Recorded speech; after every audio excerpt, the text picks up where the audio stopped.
ಕೂಡಲ ಸಂಗಮ ದೇವಯ್ಯ ನಿಮ್ಮ ಮನೆಯ ಮಗ ಎಂದೆನಿಸಯ್ಯ.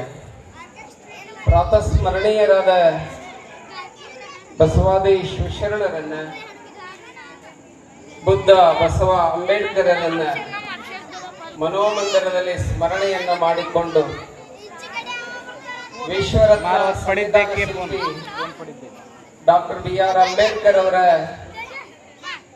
ಒಂದು ಜಯಂತಿ ಮಹೋತ್ಸವದ ಅಂಗವಾಗಿ ವೇದಿಕೆ ಮೇಲೆ ಈ ಕಾರ್ಯಕ್ರಮದ ಜ್ಯೋತಿಯನ್ನ ಬೆಳಗಿಸಿ ಉದ್ಘಾಟನೆಯನ್ನು ಮಾಡಿ ನಿರ್ಗಮಿಸಿದಂತ ರಾಜು ಅಲ್ಗೂರ್ ಅವರಲ್ಲಿಯೂ, ಈ ಕಾರ್ಯಕ್ರಮದಲ್ಲಿ ಸಾನ್ನಿಧ್ಯವನ್ನು ವಹಿಸಿರುವಂತ ಈ ಊರಿನ ಪೂಜ್ಯರಾದ ಶ್ರೀ ವೇದಮೂರ್ತಿ ಸಂಗಯ್ಯಮೂರ್ತಿ ಮಠ ಅವರಲ್ಲಿಯೂ, ಮತ್ತು ಈ ಕಾರ್ಯಕ್ರಮದ ವೇದಿಕೆ ಮೇಲಿರ್ತಕ್ಕಂಥ ಶಾಂತಗೌಡ ಹಸಳ್ಳಿಯವರಲ್ಲಿಯೂ, ಶ್ರೀ ಭೀಮನ್ಗೌಡರ ಸಹೋದರರಲ್ಲಿಯೂ, ಶರಣಪ್ಪ ಸುಣಗಾರರಲ್ಲಿ, ಸೋಮನಗೌಡ ಪಾಟೀಲ್ ಅವರಲ್ಲಿ, ಲಿಂಗದಳ್ಳಿಯವರಲ್ಲಿ, ಸೋಮನ್ ಕಟ್ಟಿಯವರಲ್ಲಿ, ಈ ವೇದಿಕೆ ಮೇಲೆ ನಮ್ಮ ಚಕ್ರವರ್ತಿ ಅವರಿದ್ದಾರೆ. ಬಹಳ ಮಂದಿ ಎಲ್ಲ ವೇದಿಕೆ ಮೇಲಿದ್ದಾರೆ. ಮತ್ತೆ ಇವತ್ತು ವಿಶೇಷವಾಗಿ ಉಪನ್ಯಾಸವನ್ನು ಮಾಡಲಿಕ್ಕೆ ನಮ್ಮ ಸುಜಾತ ಮೇಡಮ್ ಅವರು ಬಂದಾರೆ. ಬಹಳ ಅದ್ಭುತವಾದಂತ ವಿಚಾರವಾದಿಗಳು, ಬಹಳ ಒಳ್ಳೆಯ ಉಪನ್ಯಾಸಕರನ್ನು ಕರೆಸಿದ್ದೀರಿ ಅಂತ ಸುಜಾತ ಚಲವಾದಿ ಮೇಡಮ್ ಅವರೇ, ವೇದಿಕೆ ಮೇಲಿರ್ತಕ್ಕಂಥ ಎಲ್ಲ ಗಣ್ಯಾತಿ ಗಣ್ಯರೇ, ಸೇರಿರುವಂತ ಮುದ್ದು ಮಕ್ಕಳೇ, ತಾಯಂದಿರೇ, ಶರಣರೇ, ನಿಮ್ಮೆಲ್ಲರಿಗೂ ಅನಂತ ಶರಣಾರ್ಥಿಗಳು. ಮಕ್ಕಳ ನೀವು ಸ್ವಲ್ಪ ಸುಮ್ಮನೆ ಕುಂತ್ರೆ ಚಲೋ ಆಗ್ತೈತಿ, ಸುಮ್ಮನೆ ಕುತ್ಕೋಬೇಕು. ನಾವೆಲ್ಲರೂ ಡಾಕ್ಟರ್ ಬಾಬಾ ಸಾಹೇಬ್ರವರ 135ನೇ ಜಯಂತಿ ಉತ್ಸವವನ್ನು ಮಾಡಕತ್ತೀವಿ. ಈ ದೇಶದಲ್ಲಿ ಕೆಲವೊಬ್ರು ಜಯಂತಿ ಮಾಡ್ತಾರ, ಕೆಲವೊಬ್ರು ಪುಣ್ಯತಿಥಿ ಮಾಡ್ತಾರೆ. ಪುಣ್ಯತಿಥಿಗೆ ಮತ್ತು ಜಯಂತಿಗೆ ಏನು ವ್ಯತ್ಯಾಸ ಅಂತ ಕೇಳಿದ್ರೆ, ಜಯಂತಿ ಯಾರು ಮಾಡ್ತಾರೆ ಅಂತ ಕೇಳಿದ್ರೆ, ಯಾರು ಈ ಲೋಕಕ್ಕಾಗಿ ಬಂದಾರ, ಲೋಕಕ್ಕಾಗಿ ದುಡಿದಾರ, ಲೋಕಕ್ಕಾಗಿ ತಮ್ಮ ಪ್ರಾಣವನ್ನು ಕೊಟ್ಟಾರಲ್ಲ, ಅವರು ಜಯಂತಿಯನ್ನು ಮಾಡ್ತಾರೆ. ಯಾರು ತಮಗಾಗಿ ಬದುಕಿ ತಮ್ಮ ಜೀವವನ್ನು ಕಳ್ಕೊಂಡಾಗಲ್ಲ, ಅವರು ಪುಣ್ಯತಿಥಿಯನ್ನು ಮಾಡ್ತಾರೆ. ಪುಣ್ಯತಿಥಿಗೂ ಮತ್ತು ಜಯಂತಿಗೂ ವ್ಯತ್ಯಾಸ ಇದೆ. ಬಹುಶಃ ಇವತ್ತು ಡಾಕ್ಟರ್ ಬಾಬಾ ಸಾಹೇಬ್ ಅಂಬೇಡ್ಕರ್ ಅವರ 135ನೇ ಜಯಂತಿ ಉತ್ಸವವನ್ನ ತಾವೆಲ್ಲ ಇದೇ ಒಂದು ಊರಲ್ಲ, ನಾನು ಈ ವಾರ ಬಹಳ ಹೋಗ್ಬಿಟ್ಟಿದ್ದೇನೆ ಆ ಕಾರ್ಯಕ್ರಮಕ್ಕೆ. ಬಹುಶಃ ಅದ್ಭುತ ವ್ಯಕ್ತಿ.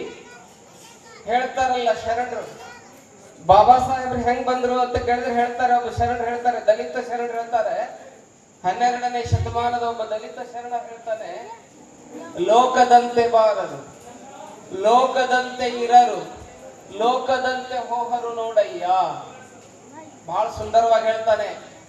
ಪುಣ್ಯದಂತೆ ಬಪ್ಪರು, ಜ್ಞಾನದಂತೆ ಇಪ್ಪರು, ಮುಕ್ತಿಯಂತೆ ಹೋಗುವರು ನೋಡಯ್ಯ. ಉರ್ಲಿಂಗ ಪೆದ್ದಿ ಪ್ರಿಯ ವಿಶ್ವೇಶ್ವರ ನಿಮ್ಮ ಶರಣರು ಅಂತ ಹೇಳ್ತಾ ಇದ್ದಾರೆ. ಬಹುಶಃ ಈ ವಚನ ಯಾರನ್ನು ನೋಡಿ ಹೇಳ್ಯಾರ ಅಂತ ಕೇಳಿದ್ರೆ, ಈಗೇನಾದ್ರೂ ಆ ಶರಣರಿದ್ರೆ ಡಾಕ್ಟರ್ ಬಾಬಾ ಸಾಹೇಬ್ ಅಂಬೇಡ್ಕರ್ ಅವರನ್ನು ನೋಡಿ ಹೇಳ್ತಾ ಇದ್ರು. ಯಾಕ ಅಂತ ಕೇಳಿದ್ರೆ, ಬಾಬಾ ಸಾಹೇಬ್ರು ದೊಡ್ಡವರಾಗಿದ್ದು ಎಲ್ಲೇ ಅಂತ ಕೇಳಿದ್ರೆ, ಬಂಗಾರ ಚಮಚೆ ಬಾಯಾಗಿಟ್ಟುಕೊಂಡು ಬಂಗಾರ ತೊಟ್ಟದಾಗ ಆಡಿದವ್ರೇನಲ್ಲ ಅವರು. ಭೀಮ್ಜಿ ಸಕ್ಪಾಲ್, ರಾಮ್ಜಿ ಭೀಮ್ಜಿ ಸಕ್ಪಾಲ್ ಅವರ 13ನೇ ಮಗನಾಗಿರ್ತಕ್ಕಂಥ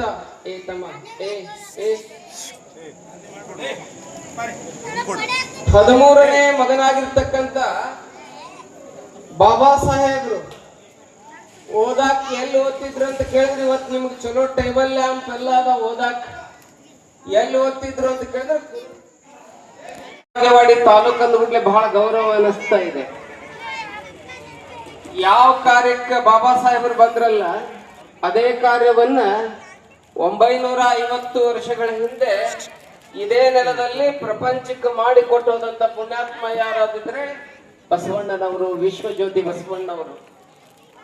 ಈ ನಾಡಿಗೆ ಕಾಯಕವನ್ನ, ದಾಸೋಹವನ್ನ, ಯಾವ್ದಾದ್ರೂ ಪುಣ್ಯದ ನೆಲ ಇದ್ರೆ ಅದು ಬಸವನ ಬಾಗೇವಾಡಿ ಅಂತ ಹೇಳಿ ಬಹಳ ಪ್ರೀತಿಯಿಂದ ಹೇಳಬೇಕಾಗ್ತದೆ.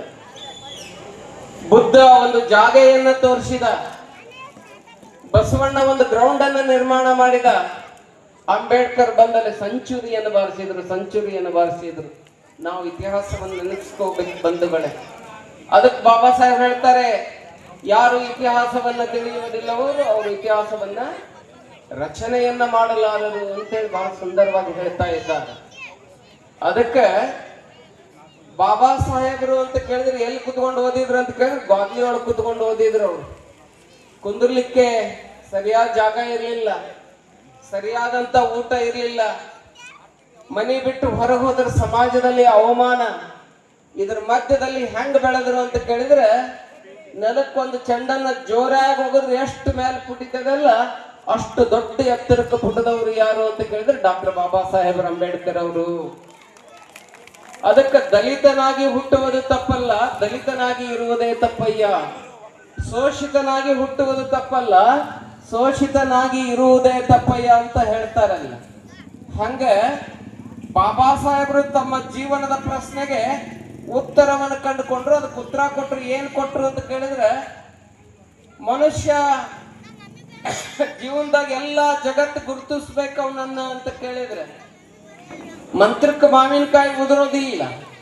ಮನುಷ್ಯನನ್ನು ಗುರುತಿಸ್ಬೇಕಂತ ಕೇಳಿದ್ರೆ, ಯಾರು ನೀನು ಬಹಳ ಚೆನ್ನಾಗಿ ಕೂಗ್ತೀಯ, ನಿನಗೆ ತಾನ್ಸೇನ್ ಸಮಾನ ಕೊಡ್ತೀವಿ ಅಂತ ಕೋಗಿಲೆಗೆ ಹೇಳಂಗಿಲ್ಲ, ತನ್ನ ಆನಂದಕ್ಕೆ ಹೋಗ್ತಿರ್ತದೆ. ಕೋಗಿಲೆ ಕೂಗ್ತಾ ಇರ್ತದೆ. ಹೆಂಗ ಹಾಡ್ತಾನ ಅಂತ ಕೇಳಿದ್ರೆ ಕೋಗಿಲೆ ಹಾಡ್ದಂಗ ಹಾಡ್ತಾನ ಅಂತ ಹೇಳ್ತಾರ ಸಮಾಜದಲ್ಲಿ.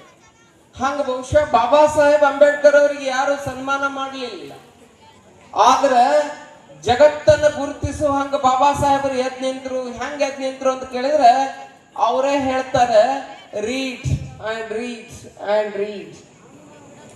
ಓದು ಓದು ಓದು, ಎಲ್ಲಿವರೆಗೂ ಓದು ಅಂತ ಕೇಳಿದ್ರೆ ಈ ಜಗತ್ತು ಗುರುತಿಸುವವರೆಗೆ ನೀವು ಓದು ಅಂತ ಹೇಳಿ ಮೊಟ್ಟ ಮೊದಲ ಹೇಳಿಕೆಯನ್ನು ಕೊಟ್ಟವ್ರು ಯಾರಾದ್ರೂ ಇದ್ರೆ ಬಸವಣ್ಣ ಅವರ ನಂತರ ಡಾಕ್ಟರ್ ಭೀಮರಾವ್ ಅಂಬೇಡ್ಕರ್ ಅನ್ನುವಂಥದ್ದನ್ನ ನಾವು ನೆನ್ಪಿಟ್ಕೋಬೇಕಾಗ್ತದ ಬಂಧುಗಳೇ. ಅದಕ್ಕೆ ಈ ದೇಶದ ಹಣೆ ಬರ ಬರೆದ್ರಿ. ಈ ದೇಶದ ಹಣೆ ಬರ ಬರಿಬೇಕಾದ್ರೆ ಯಾರ ಕಾರಣ ಅಂತ ಕೇಳಿದ್ರೆ ಬಾಬಾ ಸಾಹೇಬ್ ಅಂಬೇಡ್ಕರ್. ಎಷ್ಟು ಓದಿದ್ರು ಅಂಬೇಡ್ಕರ್ ಅಂತ ಕೇಳಿದ್ರೆ ಈ ಪ್ರಪಂಚದಲ್ಲಿ ಅವರಷ್ಟು ಯಾರು ಓದಿದ್ದಿಲ್ಲ. ಕಾಂಬ್ರಿಡ್ಜ್, ಆಕ್ಸ್ಫರ್ಡ್ ವಿಶ್ವವಿದ್ಯಾಲಯದ ಲೈಬ್ರರಿ ಇರ್ತಕ್ಕಂತ ಎಲ್ಲ ಪುಸ್ತಕಗಳನ್ನ ಓದಿದ ಪುಣ್ಯಾತ್ಮ ಯಾರಾದ್ರೂ ಇದ್ರೆ ಡಾಕ್ಟರ್ ಬಾಬಾ ಸಾಹೇಬ್ ಅಂಬೇಡ್ಕರ್ ಅವರು. ಓದಿ ಬರ್ಲಿಲ್ಲ, ಹಂಗ ಭಾರತಕ್ಕೆ ಬಂದ್ರು. ಭಾರತಕ್ಕೆ ಬಂದ್ರೆ ಏನ್ ಕೊಟ್ರು ಅಂತ ಕೇಳಿದ್ರೆ, ಇಲ್ಲಿ ನಿಮ್ ಕುಂದ್ರಾಕ್ ಕೊಟ್ರು, ಗಿಡಕ್ಕೆ ಕೊಟ್ಟರು ಒಂದು ಸ್ವಾತಂತ್ರ್ಯವನ್ನು ಮನುಷ್ಯರಿಗೆ ಅಷ್ಟ ಕೊಡ್ಲಿಲ್ಲ, ಮಾತನಾಡ್ಲಾರ್ದ ಗಿಡಕ್ಕೂ ಕೂಡ ಕೊಟ್ಟಾರ ಅಂತ ಕೇಳಿದ್ರೆ ಅಂಬೇಡ್ಕರ್ ಎಷ್ಟು ಎತ್ತರಕ್ಕೆ ಏರಿರ್ಬಹುದು, ಎಷ್ಟೊಂದು ತಿಳ್ಕೊಂಡಿರ್ಬಹುದು. ಮನುಷ್ಯ ದೊಡ್ಡವಲ್ಲ, ಮಾನವೀಯತೆ ದೊಡ್ಡದು. ಹೇಳ್ತಾರಲ್ಲ, ಮನುಷ್ಯ ದೊಡ್ಡವಲ್ಲ, ಮಾನವೀಯತೆ ದೊಡ್ಡದು, ಧರ್ಮ ದೊಡ್ಡದಲ್ಲ, ದಯಾ ದೊಡ್ಡದು.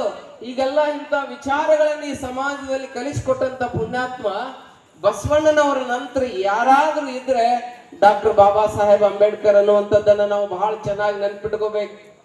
ಎಷ್ಟು ದುರ್ದೈವದ ಸಂಗತಿ ಅಂತ ಕೇಳಿದ್ರೆ, ಬಾಬಾ ಸಾಹೇಬ್ ಅಂಬೇಡ್ಕರ್ ಅವ್ರಿಗೆ ಹೋದ ಬಳಿಕ ಏನ್ ಕೊಡ್ತಾರ ಅಂತ ಕೇಳಿದ್ರೆ ಇಲ್ಲಿ ಹಾಕಿರಲ್ಲ. ನೀವು ವಿಶ್ವರತ್ನ ಅಂದಿರಿ, ಬಹಳ ಸತ್ಯವಾದಂತ ಮಾತು. ಆದ್ರ ಅವ್ರಿದ್ದಾಗ ಭಾರತ ರತ್ನ ಕೊಡ್ಲಿಲ್ಲ ಅವ್ರಿಗೆ. ಬಹಳ ನೋವಿನ ಸಂಗತಿ. ಭಾರತ ರತ್ನ ಕೊಡ್ಲಿಲ್ಲ ಅವ್ರಿಗೆ ಚಕ್ರವರ್ತಿ ಅವ್ರು ಹೋದ ನಂತರ ಮರಣೋತ್ತರ ಕೊಟ್ರು. ಮರಣೋತ್ತರ ಭಾರತ ರತ್ನ ಪ್ರಶಸ್ತಿಯನ್ನು ಕೊಟ್ರು ಅವ್ರಿಗೆ. ಯಾರೋ ಹೇಳಿದ್ರು, ಯಾರೋ ಒಬ್ರು ಹೇಳ್ತಾರೆ ಶಾಣ್ಯಾರು, ಜನ ಎಲ್ಲಾರು ಹಂಗ ಇರಂಗಿಲ್ಲ, ಪಿಂಡೆ ಪಿಂಡೆ ಮತ್ತೆ ಭಿನ್ನಹ ಅಂತಾರಲ್ಲಿ. ಬುದ್ಧಿ ಬಹಳ ಶಾಣ್ಯಾರು ಇರ್ತಾರೆ ಸಮಾಜದಲ್ಲಿ.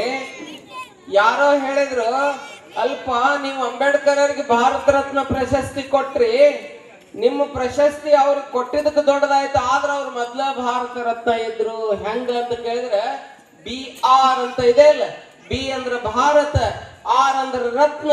ಮೊದ್ಲೇ ಅವರು ಭಾರತ ರತ್ನ ಬಾಬಾ ಸಾಹೇಬ್ ಅಂಬೇಡ್ಕರ್ ಇದ್ರಪ್ಪ, ನೀವೇನ್ ಕೊಡ್ತೀರಿ ಅಂತ ಹೇಳಿ ಅಂಬೇಡ್ಕರ್ ಬಗ್ಗೆ ಹೇಳ್ತಾರ ಬಂಧುಗಳೇ. ಯಾಕೆ ಇದನ್ನ ಹೇಳ್ತೀನಿ ಅಂತ ಕೇಳಿದ್ರೆ, ಈ ಕೆಲಸವನ್ನ ಬಸವಣ್ಣ ಮಾಡಿದ, ವಿಶ್ವಜ್ಯೋತಿ ಬಸವಣ್ಣ ಮಾಡಿದ, ವಿಶ್ವರತ್ನ ಅಂಬೇಡ್ಕರ್ ಮಾಡಿದ್ರು ಅನ್ನುವಂಥದ್ದನ್ನ ನಾವು ಮೊಟ್ಟ ಮೊದಲು ನೆನ್ಪಿಟ್ಕೋಬೇಕು. ಈ ಸಮಾಜದಲ್ಲಿ ಜಾತಿ, ವರ್ಗ, ವರ್ಣ, ಕುಲ, ಗೋತ್ರ ಏನಿದೆ ಅಲ್ಲ, ಅದನ್ನೆಲ್ಲವನ್ನ ಗಾಳಿಗೆ ತೂರಿದವ ಬಸವಣ್ಣ. ಕಾಸಿ ಕಮ್ಮಾರನಾದ ಬೀಸಿ ಮಡಿವಾಳನಾದ ಹಾಸ ನೇತಕ್ಕೆ ಅರಿಯಿರಿ ಕೂಡಲ ಸಂಗಯ್ಯ ಅಂತೇಳಿ ಪ್ರಶ್ನೆಯನ್ನ ಈ ಸಮಾಜಕ್ಕೆ ಹಾಕಿದವ್ರು ಯಾರಾದ್ರೂ ಇದ್ರೆ ಎಲ್ಲಿಯವರಲ್ಲ, ನಿಮ್ಮ ನೆಲದವರೇ ಬಸವಣ್ಣನವರು, ನಿಮ್ಮ ನೆಲದವರೇ ಬಸವಣ್ಣನವರು. ಮನುಷ್ಯ ಕುಲಂ ತಾನೊಂದೇ ವಲಂ ಅಂತ ಹೇಳಿದ್ರು. ಅದನ್ನೇ ಮುಂದೆ ಬಂದಂತ ಶರಣರೆಲ್ಲ ಬಳಸ್ಕೊಂಡ್ರು. ಇಲ್ಲೇ ಜೇವರಿ ಒಳಗೆ ನಿಮ್ಗೆ ಗೊತ್ತೈತಿಲ್ಲ, ಒಬ್ಬ ಶರಣಾಗಿ ಹೋಗ್ತಾನ, ಬೆಂಕಿ ಚೆಂಡಿನಂತ ಶರಣಾಗಿ ಹೋಗ್ತಾನ. ಯಾರು ಅಂತ ಕೇಳಿದ್ರೆ ಕಡ್ಕೋಳ್ ಮಡಿವಾಳಪ್ಪ ಅಂತ ಹೇಳಕ್ ಹೋಗ್ತಾರ. ಅವ್ರ ಒಂದ್ ಕಡೆ ಬಹಳ ಚಂದ ಹೇಳ್ತಾರೆ, ಒಂದ್ ಅನುಭವ ಬಹಳ ಪದ್ಯಗಳನ್ನ ಹೇಳ್ಯಾರ. ಒಂದ್ ಹೇಳ್ತಾರ, ನಾನು ನಾಳೆ ಬಾಗಲಕೋಟೆ ಹೋಗಿ ಬೆಳಿಗ್ಗೆ ಅದಕ್ಕೆ ಜಲ್ದಿ ಮೇಡಮ್ ಅವ್ರಕಿನ ನಾನು ಮೊದಲು ತಗೊಂಡಿನಿ, ಜಲ್ದಿ ಹೋಗೋಣ ಅಂತ ಹೇಳಿ ಅವ್ರೊಂದು ಬಹಳ ಸುಂದರವಾದಂತ ಒಂದು ಪದ್ಯ ಹೇಳ್ತಾರೆ. ಮುಡು ಚಟ್ಟಿನೊಳು ಬಂದು ಮುಟ್ಟಿ ತಟ್ಟಿ ಅಂತೀರಿ ಮುಟ್ಟು ಎಲ್ಲಿದೆ ಹೇಳಣ್ಣ. ಎಷ್ಟ್ ಚಂದ ಹೇಳ್ತಾರ ಗೊತ್ತೇನು? ಮುಡು ಚಟ್ಟಿನೊಳು ಬಂದು ಮುಟ್ಟಿ ತಟ್ಟಿ ಅಂತೀರಿ ಮುಟ್ಟು ಎಲ್ಲಿದೆ ಹೇಳಣ್ಣ. ಮುಟ್ಟಾದ 3 ದಿನಕ್ಕ ಹುಟ್ಟಿ ಬಂದಿರಿ ನೀವು ಮುಟ್ಟು ಎಲ್ಲಿದೆ ಹೇಳಣ್ಣ. ಎಲ್ಲಾರು ಹುಟ್ಟಿ ಬರ್ಬೇಕಾದ್ರೆ ನಾವೇನು ಅಣಿಕಲ್ನಂಗ ಮ್ಯಾಲಿಂದ ಬಂದ್ ಬಿದ್ದೇವೇನ್? ಮುತ್ತಿನ ಕಪ್ಪಿ ಚಿಪ್ನಾಗಿಂದ ಹುಟ್ಟಿವೇನ್? ನಮ್ಮವ್ವ ಮುಟ್ಟು ಗಟ್ಟಿಯಾಗಿ ಅದೆಲ್ಲ ಆಗೇ ನಾವು ಬಂದಿರ್ತೀವಿ. ಯಾವ ದೊಡ್ಡದನಂದ್ರು ಎಲ್ಲವನ್ನ ಹಂಗ ಹುಟ್ಟಾನೇನ. ಏನ್ ಡೊನಾಲ್ಡ್ ಟ್ರಂಪ್ ಅದಾನಂದ್ರೆ ಮ್ಯಾಲಿಂದ ಇಳಿದು ಬಂದಾನ? ಇಲ್ಲ. ಅದನ್ನ ಹೇಳ್ತಾರ ಯೂನಿವರ್ಸಲ್ ಟ್ರೂತ್ಸ್ ಅಲ್ಲ, ಜಾಗತಿಕ ಸತ್ಯವನ್ನ ಶರಣರು ಬಹಳ ಸುಂದರವಾಗಿ ಹೇಳ್ತಾರೆ. ಮುಂದೆ ಹೇಳ್ತಾರ ಅವರು, ಊರ ಬಾವಿಯ ನೀರು ಯಾರಾದರೂ ತರುವರು ನಿಮ್ ನೀರು ಬ್ಯಾರ್ಯಾವೇ ನನ್ನ. ಲಂಡನೆಲ್ಲ ಹೋಗಿ ನದಿಯ ಕೂಡಿದ ಮೇಲೆ ನೈವೇದ್ಯ ಹೇಗಾಯ್ತು ಅಣ್ಣ. ಕೇಳ್ತಾರವ್ರು. ಮುಂದಿನ ನಗರು ಬಹಳ ಸೊಗಸಾಗಿ ಹೇಳ್ತಾರೆ. ಯಾವುದು ಯಾವುದು ಯಾವುದು ನೋಡ್ರಿ, ಶರಣರು ಈ ಸಮಾಜದ ನಾಡಿ ಮಿಡಿತವನ್ನು ಹಿಡಿದು ಮಾತಾಡ್ತಾರ. ಅವ್ರವ್ರು ಬಹಳ ಅದ್ಭುತವಾಗಿ ಮಾತಾಡ್ತಾರೆ. ಹೇಳ್ತಾರೆ, ಊರ ನರಕವ ತಿಂದು ಬೋರ್ಯಾಡಿಂಡುವ ಎಮ್ಮಿ ಹಾಲಿನ ಸವಿ ನೋಡಣ್ಣ. ಅದರ ಸ್ವಾದ ಹತ್ತಿನಿ ಗುಂಡಾಗಿ ಕುಂತೀದಿ ನಿನ್ ಸೀಲ ಎಲ್ಲಿ ಉಳಿತೋ ಅಣ್ಣ. ನಿಮ್ ಮನೆಯಾಗ ಎಮ್ಮಿ ಸಾಕಿರ್ತೀರಿ, ಆ ಎಮ್ಮಿ ಬಿಚ್ಚ ಬಿಡ್ರಿ. ಆ ಎಮ್ಮಿ ಗುಟ್ಟಕ್ ಕಟ್ಟಿದ್ ಎಮ್ಮಿನ ಬಿಚ್ಚ ಬಿಟ್ರಿ ಅಂತ ಕೇಳಿದ್ರೆ ಅದೇನ್ ಉಡುಪಿ ಹೋಟೆಲ್ ಹೋಗಿ ಗುಲಾಬ್ ಜಾಮೂನ್ ತಿನ್ನಂಗಿಲ್ಲ. ಏನ ತಿನ್ಬೇಕು ಅದನ್ನ ತಿಂತೈತದ ಎಮ್ಮಿ. ಹೌದಲ್? ತಿಂತತಿಲ್? ಅದನ್ನ ತಿಂದು ಒಂದು ಹಾಲು ಕೊಟ್ಟಿರ್ತ ಚಪ್ಪರಿಸಿ ಹೊಡಿತಿರ್ತೀರಿ ಚಪಾತಿ ಹಾಕೊಂಡು. ಹೊಡಿ ಮುಂದೆ ಹಾಲು ಎಲ್ಲಿಂದ ಬಂತು, ಎಮ್ಮೆ ಎಲ್ಲಿ ಮೇಯ್ತು? ಹೌದಲ್ಲ? ಅಲ್ಲೇನು ಜಾತಿ ಐತೇನು? ಅದಕ್ಕೆ ಹೇಳ್ತಾರ ಅವರು, ಇವನ್ನೆಲ್ಲ ಮಾಡಬೇಡ್ರಿ, ಇವನ್ನೆಲ್ಲ ಮಾಡಬೇಡ್ರಿ. ಕನ್ನಡದ ಕಲ್ಲು ಅಂತಾರೆ, ಇಂಗ್ಲಿಷ್ನಾಗ ಸ್ಟೋನ್ ಅಂತಾರೆ, ಹಿಂದಿಯೊಳಗೆ ಪತ್ಥರ್ ಅಂತ ಹೇಳಿ ಕರ್ಕೊಂಡ್ ಬರ್ತಾರ. ಒಂದಕ್ಕೆ ಕರೀತಾರ ಮರಯ. ಅದಕ್ಕೆ ಹೇಳ್ತಾರ, ಸೂಸಲಾಡುವ ದೇಹ ಸೋಷಿ ನೀರವ ಮಾಡಿ ಮಡಿ ಮಾಡಿಕೊಳ್ಳಬೇಕಣ್ಣ. ನಮ್ಮ ಧೀರ ಮಹಂತನ ಬಿಡದೆ ಕೊಂಡಾಡಿದರೆ ಕೊನೆತನಕ ಮಡಿ ಆಗ್ತದೋ ಅಣ್ಣ. ಎಷ್ಟು ಸುಂದರ ಈ ದೇಶದಲ್ಲಿ. ನನ್ನ ಈ ದೇಶದ ಚರಿತ್ರೆ ಓದ್ತೇನೆ. ನಾವು ಕೇರಳಕ್ಕೆ ಹೋದ್ರೆ ನಂಬೂದರಿ ಬ್ರಾಹ್ಮಣರು ದಲಿತರ ಹೆಣ್ಮಕ್ಳಿಗೆ ಮ್ಯಾಲೆ ಬಟ್ಟೆ ಹಾಕೊಂಡ್ರೆ ತೆರಿಗೆಯನ್ನು ಕಟ್ಟಬೇಕಾಗಿತ್ತು ಮಾರಾಯರೆ. ಇವತ್ತು ಒಂದು ನಮ್ಮ ದೇಶದ ಇತಿಹಾಸವನ್ನ ನೋಡಿದ್ರೆ ಹೆಂಗ್ ಎಕ್ಸ್ಪ್ಲಾಯ್ಟೇಷನ್ ಮಾಡ್ಯಾರ ಅಂತ ಕೇಳಿದ್ರೆ, ಬಸವಣ್ಣ ಹೋರಾಡಿದ್ದು ಇದೆ. ಎದಕ್ಕಂತ ಕೇಳಿದ್ರೆ 3 ಸಲ ಅಂಬೇಡ್ಕರ್ ಹೋರಾಡಿದ್ರು, ಬುದ್ಧ ಬಸವಣ್ಣ ಮೂವರು ಒಂದೇ ಹೋರಾಡಿದ್ರು. ಲಿಬರ್ಟಿ, ಈಕ್ವಲಿಟಿ ಅಂಡ್ ಫ್ರೆಟರ್ನಿಟಿ, ಸ್ವಾತಂತ್ರ್ಯ, ಸಮಾನತೆ, ಭ್ರಾತೃತ್ವಕ್ಕಾಗಿ ಹೋರಾಡಿ ನೆಲದ ಮಣ್ಣಿಗೆ ಶಕ್ತಿಯನ್ನು ಕೊಟ್ಟು ಹೋದ್ರಲ್ಲ ಬಸವಣ್ಣನ ಬಗ್ಗೆ. ಅದಕ್ಕೆ ಶರಣರು ಹೇಳ್ತಾರೆ, ಪಾಷಂಡಿ ಭುವಿಯೊಳು ಶಿವಭಕ್ತಿಯನ್ನಾರಂಭಿಸಿ ಸಾಮರ್ಥ್ಯಮಂ ಬಿತ್ತಿ ಪ್ರತ್ಯಕ್ಷಂಗಳಂ ಬೆಳೆದು ಗಣಪರ್ವಂಗಳಂ ಸುಫಲಂ ಮಾಡಲೆಂದು ಬಂದ ಕಾರಣಿಕ ಬಸವ ನಿನ್ನ ದಶೆಯಿಂದೆಮ್ಮ ಭಕ್ತಿಗೆ ಬಣ್ಣವೇರಿತ್ತು ಅಂತ ಹೇಳ್ತಾರೆ. ಏನು ಬಸವಣ್ಣ, ಏನು ಬುದ್ಧ, ಏನು ಅಂಬೇಡ್ಕರರು ಈ ದೇಶದಲ್ಲಿ, ಏನು ಪುಲೆ ಅವ್ರು ನೆನೆಸ್ಕೋಬೇಕು ನಾವು ಇವತ್ತೇ. ಪುಲೆ ಅವರು, ಜ್ಯೋತಿಬಾ ಪುಲೆ ಅವ್ರ ಹೆಂಡತಿ ಸಾವಿತ್ರಿ